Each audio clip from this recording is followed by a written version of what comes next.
میں ہر حال میں اپنا شک دور کرنا چاہتی تھی۔ ایک دن میں نے اپنے گھر کی تفصیلی صفائی کرائی۔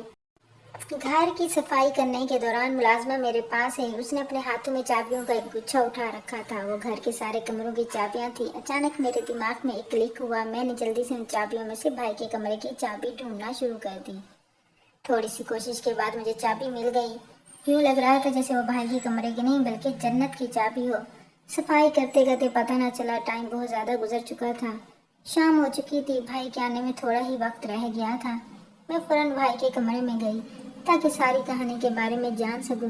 کمرے میں داخل ہوتے ہی دھول مٹی سگریٹ کی بو نے میرا استقبال کیا۔ ہر طرف ادھ بجھے سگریٹ پڑے، اس در پر رکھی ایک گڑیا پر پڑے۔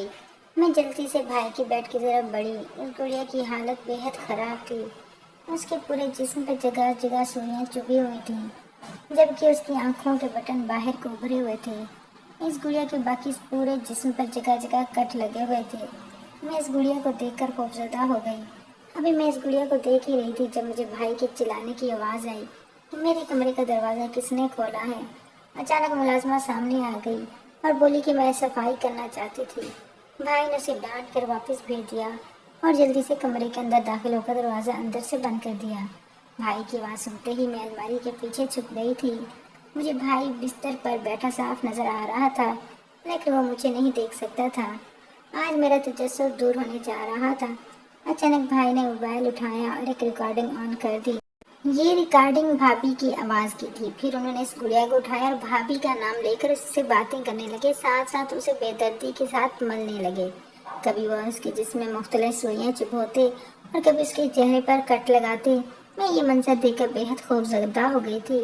مجھے اس بات کا بالکل یقین ہو گیا تھا کہ میرے بھائی کو ذہنی مسئلہ نہیں بلکہ مسائل ہیں۔ اس گڑیا کو کافی دیر منانے اور کٹ لگانے کے بعد میرا بھائی پھوٹ پھوٹ کر رونے لگا۔ اچانک وہ زور زور سے دھاڑی مارنے لگا۔ تمہیں نہیں چاہیے تھا کہ تم مجھے پاگل کہتی۔ تمہیں پتہ بھی ہے کہ میں اس لفظ سے کتنا چڑھتا ہوں۔ نہ تم مجھے پاگل کہتی ہو اور نہ میں تمہارا گلا گھونٹ کر تمہیں مار دیتا۔ اور مجھے ساری کہانی سمجھ میں آ رہی تھی کہ بھائی نے پوسٹ مارٹم کا کام اپنے ہاتھوں میں کیوں لیا تھا۔ بھابھی کی موت ہارٹ اٹیک سے نہیں ہوئی تھی بلکہ ایک قتل تھا جو کہ بھائی نے خود کیا تھا۔ اب مجھے پتہ چل گیا تھا کہ عورت کی آواز محض ایک ریکارڈنگ تھی اور بھابھی کا قتل بھائی نے کیا تھا۔ وہ ایک ذہنی مریض تھا جس کو علاج کی ضرورت تھی۔ میں اپنے بھائی کے خلاف رپورٹ نہیں کٹوا سکتی تھی۔ اگر میں ایسا کرتی تو میرا بھائی جیل میں چلا جاتا اور میں ایسا کسی بھی صورت نہیں چاہتی تھی۔ 2 دن میں یہی سوچتی رہی کہ مجھے کیا کرنا چاہیے۔ پھر میں نے اپنے چچا کو اعتماد میں لیا اور انہیں ساری بات بتا دی کہ کیسے ایک چھوٹی سی بات پر بھائی نے بھابھی کا قتل کر دیا اور وہ ایک نفسیاتی مریض ہے جس کو علاج کی ضرورت ہے۔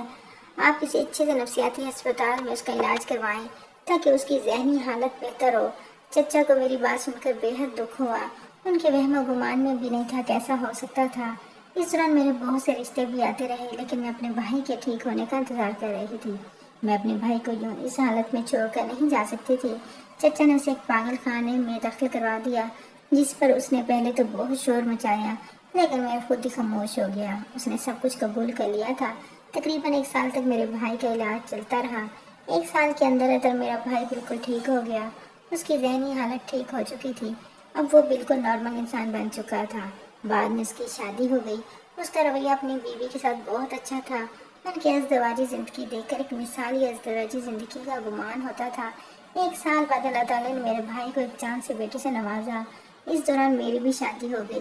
سب کچھ بالکل ٹھیک ہو چکا تھا۔